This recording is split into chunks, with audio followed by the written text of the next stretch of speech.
திருப்பாவை 6వ பாசுரம்.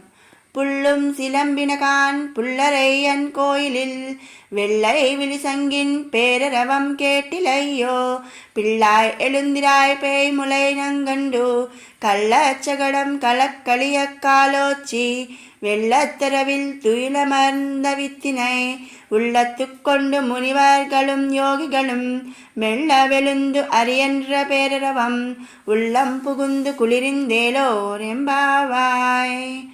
భగవదారాధనము పూర్వము లేనందునను ఈ వ్రతము యొక్క గొప్పతనము తెలియకపోవుట చేతను తానొక్కతియే తన భవనమున పరుండి నిద్రించుచున్న ఒక స్నేహితురాలిని గోదాదేవితో వచ్చిన వారు మేలుకొలుపులుచున్నారు.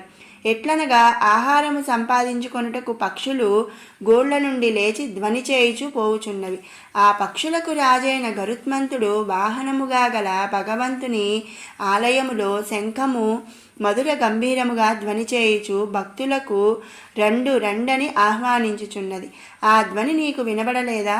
ఓ పిల్లదానా లెమ్ము, మేమెట్లు లేచితమో తెలుసునా?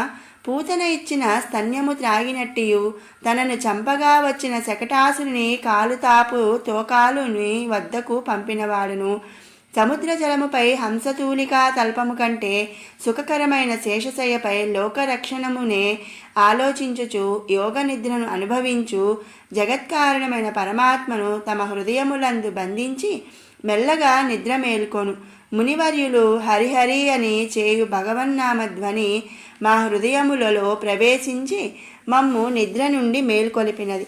నీవు కూడా లేచిరమ్ము అని నిద్రపోవుచున్న ఆ కన్యకు గోదాదేవియు ఆమె చెలికత్తెలను మేల్కొనిపిరి.